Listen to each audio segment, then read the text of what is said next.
Diretso tayo sa presyo ng mga gulay kasama si Julius de Samburon, Palengke Master. Julius?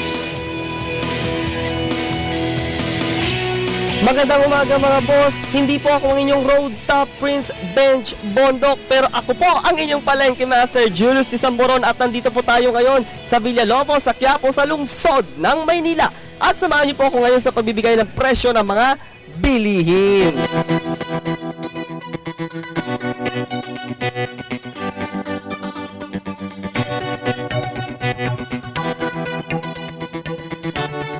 Simulan na po natin dito kay ate. Good morning po. Good morning din, kuya. Tanawin natin, ito po mga boss, mga mais, mga corn. Nasa magkano po ate po mga corn? 35 lang isang balot. Matamis na matamis. Oo naman, kuya. Okay po, dito po. Ano po ba ito ate? Kamote. Magkano po niya? 20 lang isang tungko. Di ba ate? Ito ano to ate? Kamote din. Namuti lang talaga. Siguro kakaintay sa magkano po yung mga mali po.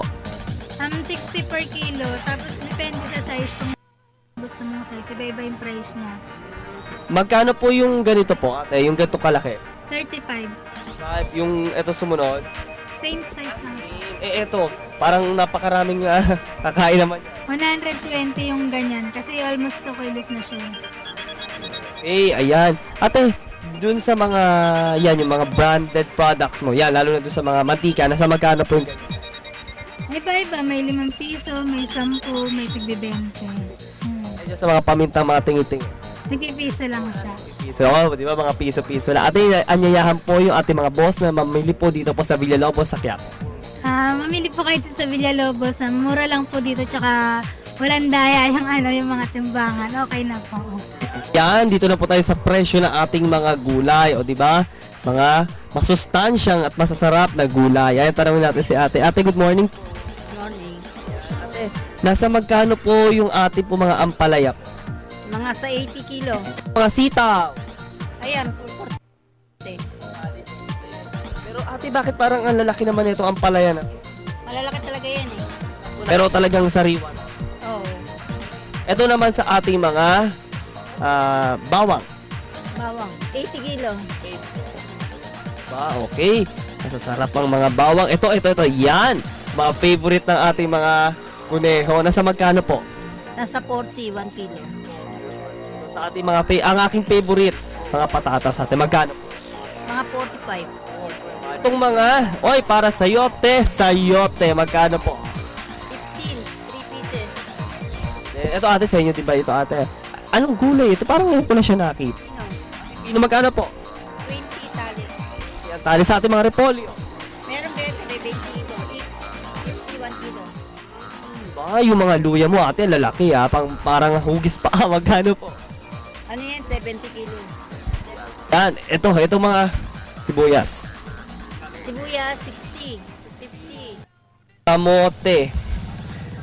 Ito ba yung parang corals no? Parang nakuha sa dagat. Magkano po sa inyo pong kamote? 40 po ang kilo. Ayan, ano pong gulay po ito? Patola, magkano po? 50. Ayan. Ate po mga kalabasa. 10 hiwa kami, hindi kami per kilo, hiwa-hiwa na lang. Kasi yung tao, yun ay naaabot sa bawat hiwa. So hindi kami kilo. Nagbibigay na kami ng parang budget meal ba, 10 pesos each one.